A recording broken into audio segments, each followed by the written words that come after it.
क्या आपको पता है एक आइडियल या आदर्श डायलिसिस में फीचर्स क्या-क्या होती हैं?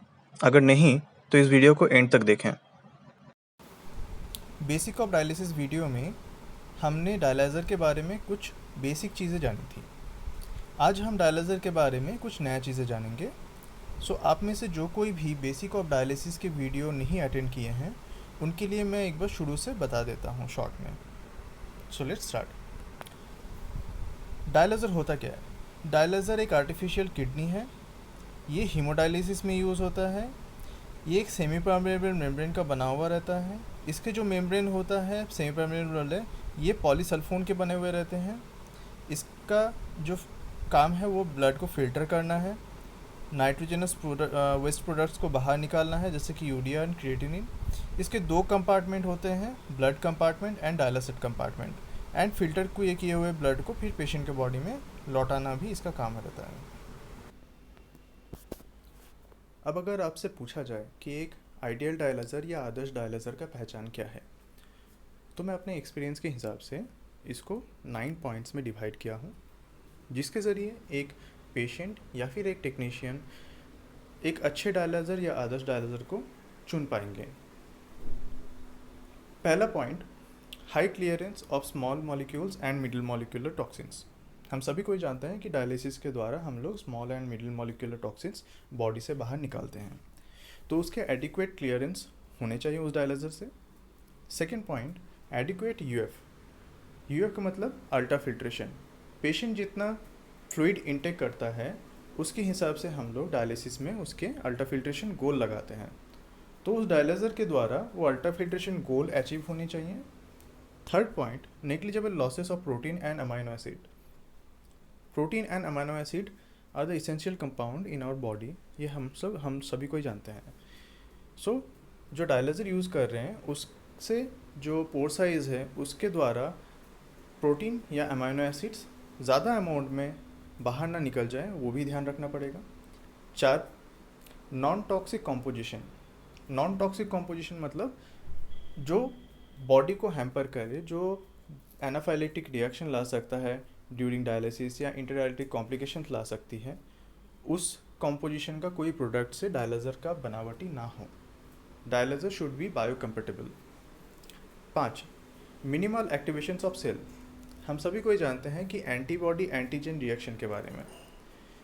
जब डायलिसिस होता है उस कंडीशन में कुछ एंटीबॉडी एंटीजन रिएक्शन भी होते हैं, क्योंकि ब्लड आउटर सर्किट में आते हैं। उस सर्किट में आने के दौरान अगर आपके डायलाइज़र बायोकम्पेटेबल होंगे तो जो एक्टिवेशंस ऑफ पैथोजेनिक सेल्स हैं वो मिनिमल होता है। सो जो अच्छा डायलाइज़र होगा वो जो एक्टिवेशंस ऑफ सेल है उसको मिनिमल पॉइंट पे ही रखता है। 6 number point, minimal blood volume. यहाँ पे blood volume and priming volume are same. जब हम लोग डायलाइज़र यूज़ करते हैं, डायलाइज़र के इंस्ट्रक्शन मैनुअल में प्राइमिंग वॉल्यूम दिया रहता है। जितना कम प्राइमिंग वॉल्यूम होगा उतना पेशेंट के लिए अच्छा होता है, क्योंकि हमारे बॉडी में लगभग 5 लीटर खून होता है। जब वो आउटर सर्किट में आती है तो हार्ट के ऊपर प्रेशर पड़ता है एंड उस टाइम में आपके हाइपोटेंशन या कार्डियक अरेस्ट या और भी इंटरआर्टरी कॉम्प्लिकेशंस होने के चांसेस ज़्यादा रहते हैं। तो जितना मिनिमल ब्लड वॉल्यूम या फिर प्राइमिंग वॉल्यूम होगा डायलाइज़र का, उतना पेशेंट के लिए बेहतर है।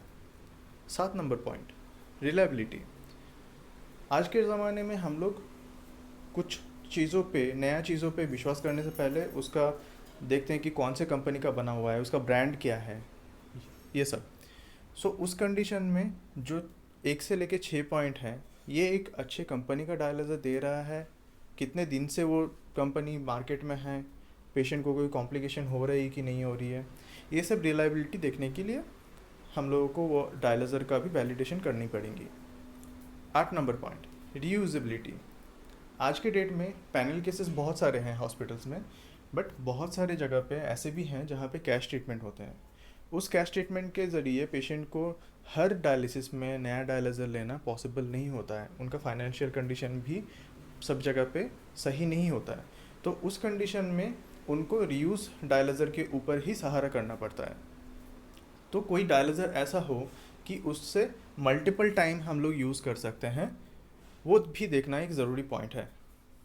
एंड ऊपर से 1 से लेके 8 नंबर पॉइंट तक अगर सभी कोई जो फीचर्स हैं वो एक लो क्वालिटी या लो प्राइस वाले डायलाइजर में अगर मिल जाता है तो उससे बढ़िया कोई चीज़ हो नहीं सकती है। पिछले स्लाइड में हम लोगों ने देखा था कि एक आदर्श डायलाइजर या आइडियल डायलाइजर क्या होता है। अब हम लोग बात करेंगे थोड़ा सा टेक्निकली, जो कि आई होप एक डायलिसिस टेक्नीशियन या एक नेफ्रोलॉजिस्ट ही समझ सकते हैं इस चीज़ को। तो एक अच्छे डायलाइजर का टेक्निकल स्पेसिफिकेशंस क्या होती हैं। पॉइंट नंबर 1, प्राइमिंग वॉल्यूम जो है वो 40 से 150 ml तक होना चाहिए। पॉइंट नंबर 2, सरफेस एरिया जो है डायलाइजर का वो 0.5 से 2.2 मीटर स्क्वायर तक होना चाहिए। पॉइंट नंबर 3, KUF जो है वो 2.5 से 85 ml पर आवर पर mmHg होनी चाहिए। पॉइंट नंबर 4, KOA यूरिया का जो है वो 200 से 1200 तक होना चाहिए। यहाँ पे गौर करने वाली ये बात है कि 300 से नीचे अगर वो इंडिकेट करती है तो एक लो एफिशिएंसी डायलाइजर को इंडिकेट कर रही है, रिप्रेजेंट कर रही है।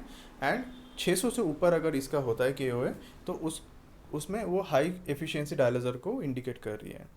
5 नंबर पॉइंट, इसके साथ साथ हम लोग जब डायलाइजर को ओपन करते हैं एक इंस्ट्रक्शन मैनुअल या स्पेसिफिकेशन शीट दिया जाता है जिसमें urea, creatinine, beta microglobulin, vitamin B12 यानी बहुत सारी चीज़ों का जो क्लियरेंस है वो दिया हुआ रहता है, वो होना चाहिए specifically as per the requirement.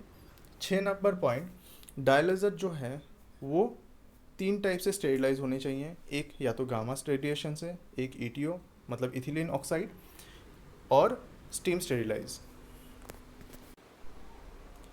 सो दोस्तों आज के लिए इतना ही, मिलते हैं अगले वीडियो में डायलाइजर के मेम्ब्रेन और टाइप्स ऑफ डायलाइजर को लेके। मैंने एक नया इंस्टाग्राम चैनल भी ओपन किया हुआ है डायलिसिस बुलेटिन के नाम पे, आप जाके वहाँ पे फॉलो भी कर सकते हैं। अगर इस वीडियो में एडिशनल कुछ जानकारी की ज़रूरत हो तो नीचे कमेंट सेक्शन पे आप कमेंट करके भी हमें बता सकते हैं। Till then stay tuned, stay happy and healthy. Thank you.